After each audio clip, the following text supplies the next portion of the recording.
Hello guys, welcome back to a special learning video. Maximum लोग ऐसे हैं जिनके मेरे पास डीएम या फिर कमेंट्स आते हैं। उनको ये पता लगाना है कि चार्ट ऊपर जाएगा या फिर चार्ट नीचे जाएगा, पर उनको सही तरीका नहीं समझ में आ रहा कि सपोर्ट रेजिस्टेंस को आइडेंटिफाई करें, ट्रेंड लाइन को आइडेंटिफाई करें, चार्ट पैटर्न्स को आइडेंटिफाई करें, या फिर फिबोनाची टूल की हेल्प लें या किसी इंडिकेटर की हेल्प लें। एंड कुछ लोग तो ऐसे आते हैं जिनको इन सब के बारे में पता है, फिर भी वो चार्ट को सही से आइडेंटिफाई नहीं कर पा रहे। बेसिकली दो ऐसे मेजर पॉइंट्स मैं आपके साथ शेयर करूंगा, जिनको अगर आपने ध्यान से सुन लिया, समझ लिया एंड उनके एग्जांपल्स देख लिए, तो आपके सपोर्ट रेजिस्टेंस चाहे मर्जी आप जिससे ट्रेड कर लो, सब आपका काम करेगा। बस इतना ही कहूंगा आपसे कि अगर आप ध्यान से वीडियो को नहीं देख सकते तो अभी से वीडियो को छोड़ के चले जाओ, क्योंकि इस वीडियो में ऐसे पॉइंट्स रहने वाले हैं जो बीच में आपने जरा भी स्किप करे तो आपके वैसे भी कुछ समझ में नहीं आएगा। अब हम वीडियो को शुरू करते हैं एंड लाइव चार्ट्स पे सारी चीजें डिस्कस करते हैं। सो गाइज, हमारे लिए ट्रेडिंग का जो सारा गेम है वो टिका रहता है चार्ट्स पे। चार्ट्स को देखकर ही हम ट्रेड प्लान करते हैं। Buy, sell, stop loss, target सब हम चार्ट को देख के डिसाइड करते हैं। एंड कोई अगर आपसे ये कह रहा है कि वो चार्ट को देख के ये सब नहीं करता, तो सरासर आपसे झूठ बोल रहा है। एंड अब ये जो चार्ट या फिर प्राइस है, इसका ओवरऑल मूवमेंट क्या रहेगा वो इन दो कंडीशंस पे डिसाइड रहता है। कुछ लोग ऐसे होंगे जो सिर्फ दो कंडीशंस को सुन के यहां से भाग जाएंगे वीडियो से। तो एक बात पहले से क्लियर कर देना चाहता हूं, सिर्फ अगर उन कंडीशंस को देखकर आपको ट्रेडिंग आ जाती तो अभी तक आप वो ट्रेडिंग को सीख गए होते। पर कैसे उन कंडीशंस को चार्ट पे अप्लाई करके देखा जाता है, कुछ लाइव एग्जांपल्स आपके साथ शेयर करूंगा। जब आप उनको समझ पाएंगे तभी आपके लिए वो कंडीशंस काम आएंगी। अब पहली कंडीशन जो है उसके लिए ये समझिए कि चार्ट पे support, resistance, trend line, chart patterns, Fibonacci tools, indicators, ये सब लोग क्यों अप्लाई करते हैं, क्यों सीखते हैं इन सब चीजों को। सिंपली ये पता करने के लिए कि चार्ट ऊपर की साइड मूव करेगा या फिर नीचे की साइड मूव करेगा, करेक्ट। पर इन सब चीजों को समझने से पहले आपको ये समझ में आना चाहिए कि बायर और सेलर का मूड यहाँ पे क्या बन रहा है करंट पॉइंट ऑफ टाइम पे। कौन है जो डरा हुआ है, कौन है जो पावरफुल है। तो पहली इंपॉर्टेंट कंडीशन यही हो गई आपके लिए कि आपको बायर्स और सेलर्स का मूड डिसाइड करना है। तो सिंपली इस चीज को आपको ट्रैक करने के लिए आपको सब बातों को खुद के ऊपर लेके देखना है। जैसे फॉर एग्जांपल कि अगर मैं यहाँ पे बाय करके बैठा हुआ होता तो मैं यहाँ पे क्या कर रहा होता, या मुझे बाइंग करना है तो मैं यहाँ पे क्या कर रहा होता। एंड सिमिलरली अगर मेरे को सेल करना है तो मैं यहाँ पे क्या कर रहा होता, या मैं ऑलरेडी सेल करके बैठा हूं, शॉर्ट में बैठा हूं, तो मैं यहाँ पे क्या कर रहा होता। भले ही आपको इस अकॉर्डिंग ट्रेड नहीं लेना, पर इन सब बातों का आंसर आपके पास होना चाहिए।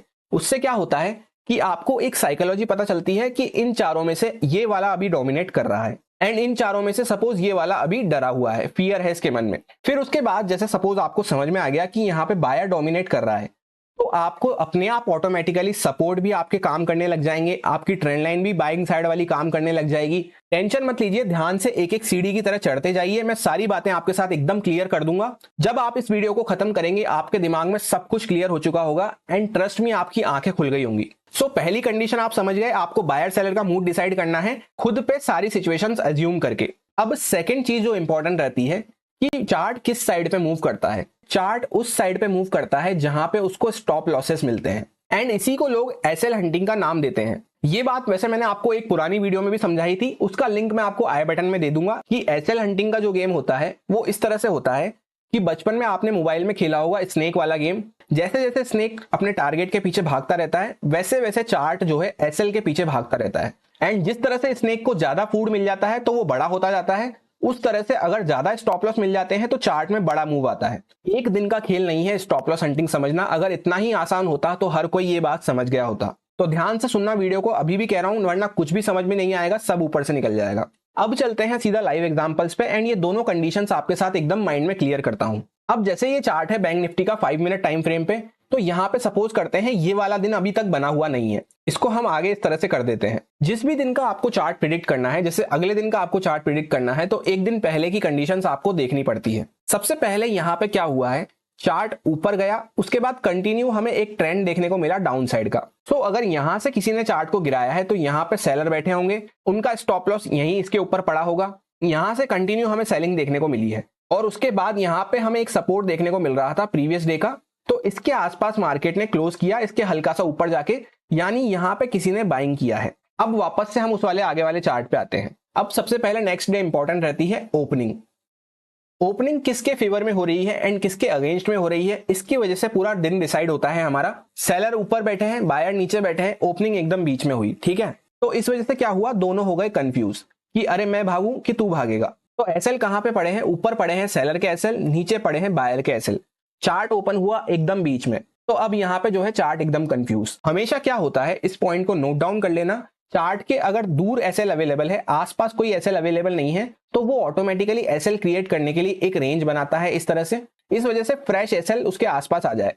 तो यहाँ पे आपको क्या देखने को मिलेगा, पहली कैंडल इतनी बड़ी कैंडल बनी है, ठीक है, उसके अंदर में सारी कैंडल्स घूम रही हैं। कंफ्यूजिंग कैंडल्स के बाद ऊपर एक स्ट्रॉन्ग कैंडल बनाई, पर इस स्ट्रॉन्ग ग्रीन कैंडल को अगर आप ध्यान से देखोगे तो इसने पहली कैंडल का हाई क्रॉस नहीं करा। अब इस ग्रीन कैंडल के नेक्स्ट वाली कैंडल जो बड़ी सी रेड कैंडल बनी है, उसने पहले ऊपर जाने का ट्राई करा। एग्जैक्टली ये जो कैंडल का हाई था, इसको टच करके एक बड़ी सी शूटिंग स्टार कैंडल हमें देखने को मिली। ये सारे लोग जिन्होंने बाय करा था, ये यहां से डर के भागने लगे। जो छोटी सी रेंज बनी थी तो बायर के एसएल पड़े थे, वो यहां से भागने लगे। एंड अब बाकी के जितने भी स्मार्ट लोग थे जो वेट कर रहे थे कि रेंज के बाहर निकलेगा जब हम ट्रेड प्लान करेंगे, उनको भी यहाँ पे बड़ी सी शूटिंग स्टार कैंडल देखने को मिल गई। तो वो भी यहाँ पे फ्रेश सेलर भी यहाँ पे एंटर होना चालू हो गए। उस वजह से आपको यहाँ पे कंटिन्यू एक सेलिंग देखने को मिली। जैसे जैसे सेलिंग नीचे की साइड पे आई, यहाँ पे आई, थोड़ा रुकने की कोशिश करा मार्केट ने, फिर वापस नीचे आया। तो ये जो यहाँ पे बाय करके बैठे थे, जिसकी हमने पहले बात करी थी कि ऊपर सेलर है नीचे बायर है, तो इनकी पोजीशन भी खतरे में आने लग गई। तो ये भी अपनी पोजीशन कट डाउन करने लगे। इस वजह से आप देख सकते हैं एग्जैक्टली यहाँ तक मार्केट आया। यहाँ तक हमें समझ में आ गया कि ये सारे जो बायर बैठे थे नीचे के, ये भी भाग चुके हैं एंड ये ऊपर के भी बायर भाग चुके हैं। अब जब यहाँ पे स्टॉप लॉस नहीं बचे, तो मैंने आपसे कहा था कि चार्ट नए स्टॉप लॉस क्रिएट करता है। जैसा मैंने आपको अभी थोड़ी देर पहले समझाया था कि अगर स्टॉप लॉस दूर है तो चार्ट वापस से फ्रेश स्टॉप लॉस क्रिएट करने के लिए रेंज वगैरह बनाता है। फाइनली यहाँ पे जब उन्होंने चौथी बार बाय करने की कोशिश करी, तो ये बड़ी सी जो रेड कैंडल बनी है, इसने सारी उनकी हिम्मत को चूर चूर कर दिया। आप खुद सोच सकते हैं कि अगर आपको यहाँ पे बाइंग करना है तो कितना ही अच्छा सपोर्ट हो। जब 4 बार आपकी हिम्मत टूट चुकी है और इतनी बड़ी रेड कैंडल बनी है, तो कौन ही यहाँ पे बाय करेगा। इसी बात का फायदा उठाता है चार्ट और इसी बात का फायदा उठाता है ऑपरेटर। जब यहाँ के सारे बायर निकल गए नीचे, सबकी हिम्मत को चूर चूर कर दिया, तो वापस यहाँ पे कुछ देर कंसोलिडेट किया। अब यहाँ पे लोगों को क्या दिख रहा है कि एक ब्रेकडाउन हो गया यार। अब सारे बायर जो थे, जिनका यहाँ पे सब जगह स्टॉप लॉस हिट हुआ, उनको क्या लगा कि यार चार्ट तो ऊपर जा ही नहीं पा रहा, ऐसा करता हूं क्यों ना पुट साइड की ही पोजीशन बना के बैठ जाता हूं, क्योंकि यहां से चार्ट कंटिन्यू गिरता हुआ ही तो आ रहा है, प्रीवियस किसी भी हाई को क्रॉस नहीं कर पा रहा। और फिर इतनी बड़ी रेड कैंडल जब बन गई, तो यहाँ पे बच्चा भी क्या सोचेगा कि चलो यार मैं भी पुट साइड ही बैठ जाता हूँ, भले कितना ही कॉल वगैरह उसने ले रखा हो, सबको कट डाउन करके वो बैठ गए पुट साइड पे। पर इस बात को वो भूल गए कि चार्ट जो है यहां से चलता हुआ आ रहा है, सेलर्स को ऑलरेडी अच्छा प्रॉफिट दिख चुका है, तो कहीं से भी वो अपना प्रॉफिट बुक कर सकते हैं। प्लस जब नीचे की साइड पे स्टॉप लॉस नहीं बचे, तो चार्ट के पास और कोई चांस नहीं रहता, उसने पहले फ्रेश स्टॉप लॉस क्रिएट करे। एंड जब यहां से निकला, तो ये जो सेलर बैठे थे, यहां से हर जगह से जहां पे जो सेलर बैठे थे, जिनको अच्छा प्रॉफिट दिख गया था, एक तो फ्राइडे था, वीकेंड आने वाला था, इन्होंने भी प्रॉफिट बुक करा। तो इस तरह से आप समझ सकते हैं चार्ट को कि यहाँ पे अगर स्टॉप लॉस खत्म हो गए बायर के, तो सेलर के स्टॉप लॉस जहां पे बचे हैं, कुछ के इस कंसोलिडेशन के ऊपर होंगे।